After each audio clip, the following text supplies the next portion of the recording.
ये सिर्फ एक आम कहानी नहीं है।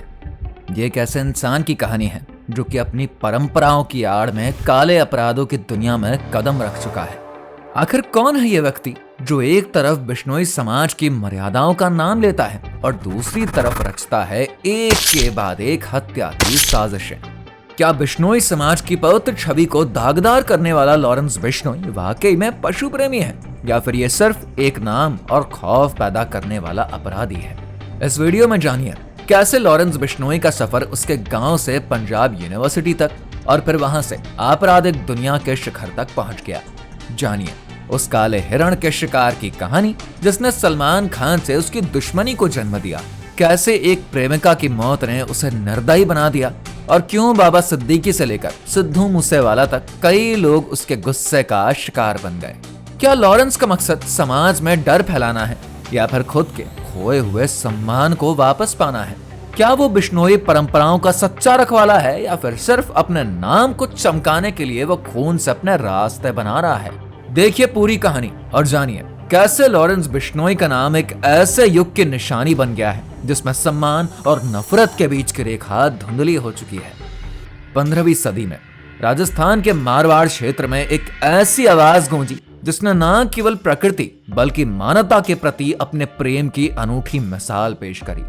यह आवाज थी गुरु जाम्भेश्वर जी की, जिन्हें हम सब जाम्भोजी के नाम से जानते हैं। 1485 में उन्होंने बिश्नोई समाज की स्थापना करी, जो कि आज भी पर्यावरण और जीव रक्षा के अपने सिद्धांतों के लिए पहचाना जाता है। बिश्नोई का अर्थ होता है 29 नियमों का पालन करने वाला। बिश का मतलब है 20 और नोई का मतलब है 9। ये 29 नियम ये समाज की रीढ़ है जिनमें प्रकृति और पशुओं के प्रति सम्मान, संरक्षण और सेवा का संदेश है।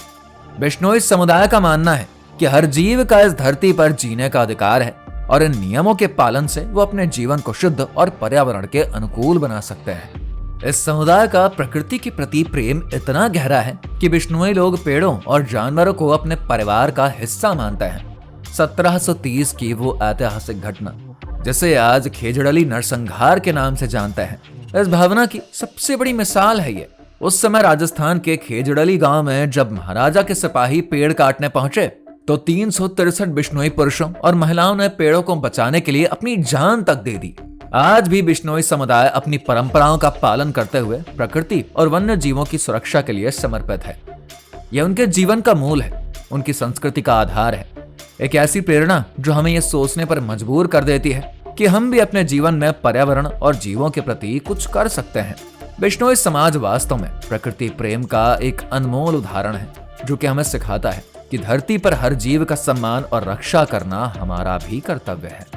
अनिल बिश्नोई, जिनका नाम शायद ही आपने कभी सुना हो, क्योंकि बिश्नोई नाम सुनते ही सबसे पहले जहन में लॉरेंस बिश्नोई आता है। लेकिन अनिल बिश्नोई, जो कि राजस्थान के हनुमानगढ़ जिले के लखासर गांव के रहने वाले हैं, इनका मकसद सिर्फ यह था कि अपना पूरा जीवन नेचर और जंगली जीवों की रक्षा के लिए समर्पित करें। शुरुआत में उनका सपना शिक्षक बनने का था। बीएड और बीए की पढ़ाई के बाद जब अपने गांव लौटे तो खेती का काम शुरू कर दिया, मगर उसके मन में एक अलग आग जली हुई थी, जंगली जानवरों की सुरक्षा। एक कॉन्फ्रेंस में हिस्सा लेने के बाद उनके मन में यह भावना और भी मजबूत हो गई कि यह काम ही उनका असली मकसद है। तब से उन्होंने काले हिरण और चिंकारा जैसे वन्य जीवों को बचाने का बेड़ा उठाया। सड़कों पर होने वाली दुर्घटनाओं, कुत्तों के हमले और खराब मौसम से इन्हें बचाने के लिए उन्होंने अभियान शुरू किया। ये मुहिम धीरे धीरे एक आंदोलन बन गई। आज उनके साथ 3000 से भी ज्यादा लोग हैं जो कि इस अभियान का हिस्सा बने हैं। उन्होंने अकेले ही 60 पंचायतों में 10,000 से भी ज्यादा जानवरों को बचाने में मदद करी है। आज ये बिश्नोई समुदाय के लिए एक मिसाल है जो कि हमें सिखाते हैं कि अपने आसपास की प्रकृति और वन्य जीवों की सुरक्षा करना हमारा भी कर्तव्य है। लेकिन सवाल अब यह आता है कि आखिर लॉरेंस बिश्नोई ने कितने काले हिरण बचाए हैं? दरअसल उनके नाम पर सिर्फ गुनाहों का ही चिट्ठा मिलेगा आपको, जो डर और जुर्म की दुनिया में पूरी तरीके से लिपटी हुई है। लॉरेंस बिश्नोई का जन्म राजस्थान के फरीदकोट जिले के अबोहर में हुआ था। उनका परिवार बिश्नोई समुदाय से था, एक ऐसा समाज जो कि हमेशा से ही प्रकृति और जीवों की रक्षा के लिए ही जाना जाता है। लेकिन शायद किस्मत को कुछ और ही मंजूर था। लॉरेंस ने अपनी शुरुआती पढ़ाई राजस्थान में करी और आगे की पढ़ाई के लिए चंडीगढ़ की पंजाब यूनिवर्सिटी का रास्ता चुन लिया। यहाँ से उसकी जिंदगी का रुख ही बदल गया। और उसने वो राह पकड़ ली जो कि अंधेरे से भरी पड़ी थी। पंजाब यूनिवर्सिटी में जब उसने छात्र नेता बनने की ठानी तो सत्ता और दबदबे की इस चाह ने उसे धीरे धीरे जुर्म की दुनिया में ढकेल दिया। शुरुआत में छोटी मोटी झड़पें हुई और धीरे धीरे उसका नाम कॉलेज में मशहूर होने लगा। लोग उसकी ताकत और उसके नाम से डरने लगे। लॉरेंस की जिंदगी में एक और मोड़ तब आ गया जब उसकी एक प्रेमिका थी जिसकी जिंदगी अचानक और दर्दनाक ढंग से खत्म कर दी गई। कहा जाता है कुछ लोगों ने उसे जिंदा आग में झोंक दिया। इस हादसे ने लॉरेंस की जिंदगी में गहरा जख्म छोड़ दिया और उसके दिल को पूरी तरीके से सख्त बना दिया। उस दिन से लॉरेंस ने अपने दर्द को बदले में बदल डाला और जुर्म की राह को अपना जीवन बना लिया। इसके बाद ही लॉरेंस की दुश्मनी शुरू होती है बॉलीवुड स्टार सलमान खान के साथ। इन दोनों के बीच की दुश्मनी सिर्फ एक सामुदायिक मुद्दा ही नहीं बल्कि इसके पीछे एक गहरा राज भी छिपा है। साल 1958 में जब सलमान खान पर काले हिरण के शिकार का आरोप लगा तो ये बात बिश्नोई समुदाय को सीधे ठेस पहुंचाती है।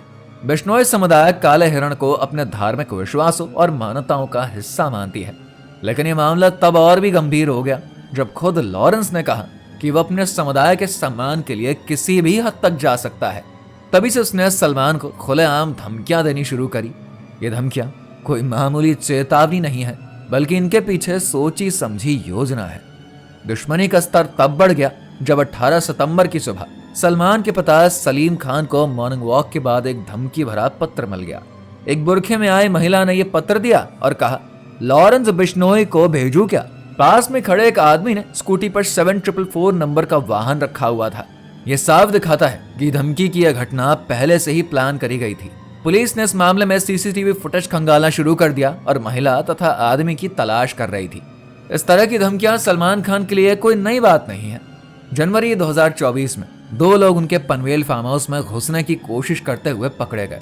उन्होंने तार को काटकर अंदर जाने का प्रयास किया लेकिन समय रहते ही सुरक्षा कर्मियों ने उनको रोक लिया।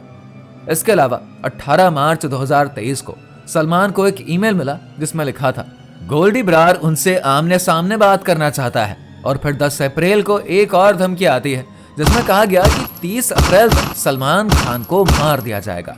गोल्डी ब्रार, जो कि लॉरेंस बिश्नोई का सबसे भरोसेमंद साथी है, खुद मीडिया में आकर कह चुका है कि सलमान उनके निशाने पर है और मौका मिलने पर वो किसी भी तरह का संकोच नहीं करेगा। अब सवाल यह है कि लॉरेंस बिश्नोई सच में काले हिरण के मसले पर सलमान को मारना चाहता है या फिर यह सब एक बड़ा नाम कमाने का तरीका है? ये बस एक व्यक्तिगत बदला है या फिर गैंग का खौफ बनाए रखने का प्रयास है? इस पर आप क्या सोचते हैं? क्या ये दुश्मनी वास्तव में काले हिरण के मामले पर है या फिर कुछ और है?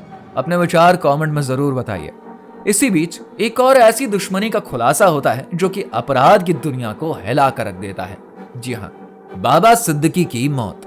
बाबा सिद्दीकी की मौत एक साधारण हत्या नहीं थी बल्कि एक सोची समझी साजिश का नतीजा था, जैसे कि लॉरेंस बिश्नोई ने अपने खास अंदाज में अंजाम दिया। बाबा सिद्दीकी कोई मामूली व्यक्ति नहीं थे। वो अपने आपराधिक संपर्कों और दमदार प्रभाव के लिए मशहूर थे। लेकिन सवाल अब उठता है, क्या उनकी मौत लॉरेंस बिश्नोई और उनके बीच निजी दुश्मनी का परिणाम थी या फिर यह शक्ति और ताकत का एक और खेल था? कई लोग कहते हैं बाबा सिद्दीकी ने कुछ ऐसे फैसले लिए जो कि लॉरेंस बिश्नोई और उसकी गैंग के लिए खतरा बन गए थे। बाबा के फैसले लॉरेंस के रास्ते में एक बड़ी रुकावट की तरह खड़े हो गए थे। ऐसे में लॉरेंस ने उन्हें अपने दुश्मन के रूप में देखना शुरू कर दिया। सिद्दीकी जी की हत्या उसके लिए एक संदेश देने का तरीका बन गई कि जो भी उसकी राह में आएगा उसका यही अंजाम होगा। एक सुनियोजित साजिश के तहत बाबा सिद्दीकी को गोली मार दी गई। पहले ये एक सामान्य आपराधिक घटना लग रही थी, लेकिन जब जांच आगे बढ़ी तो सामने आया कि यह लॉरेंस और उसकी गैंग का काम था। इस हत्या के जरिए लॉरेंस ने अपने विरोधियों को एक साफ संदेश दे दिया, वो अपने रास्ते में आने वाले किसी भी व्यक्ति को मिटाने में कोई भी कसर नहीं छोड़ेगा। लेकिन यह सिर्फ एक घटना तक ही सीमित नहीं रही। पंजाबी संगीत जगत के मशहूर गायक सिद्धू मूसेवाला की हत्या भी लॉरेंस की ही इसी दुश्मनी का एक और उदाहरण बन गई। मूसेवाला और लॉरेंस के बीच रंजिश पनप ही चुकी थी और इसका कारण थे मूसेवाला के कुछ गाने जो कि लॉरेंस के गैंग के लोगों को निशाना बनाते थे। ये रंजिश धीरे धीरे घृणा में बदल गई और अंततः मौत तक जा पहुंची। लॉरेंस ने अपने साथी गोल्डी ब्रार के जरिए इस हत्या को अंजाम दिया। लॉरेंस ने विदेश में बैठे गोल्डी ब्रार को मूसेवाला के कत्ल के लिए 50 लाख रुपए हवाला के जरिए भिजवाए थे।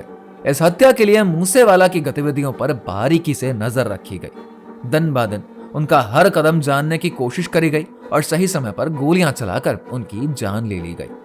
यह घटना सिर्फ आपराधिक जगत की सत्ता के लिए नहीं बल्कि समाज के लिए भी एक खतरनाक सबब है। ये बताती है कि जब शक्ति और सत्ता के लिए जंग लड़ी जाती है तो उसके निशाने सिर्फ उन लोगों तक ही नहीं पहुंचते जो कि संघर्ष में शामिल होते हैं, बल्कि समाज में एक गहरी और खौफनाक छाप भी छोड़ जाते हैं। लॉरेंस बिश्नोई और उसके अपराधी दोस्तों की यह सोच, एक जुनून, एक घृणा और सत्ता के लिए बर्बादी की तड़प, यह साबित करती है कि वो अपनी सत्ता को साबित करने के लिए किसी भी हद तक जा सकते हैं, चाहे वो कितने ही निर्दोष लोगों की जान ही क्यों ना ले ले।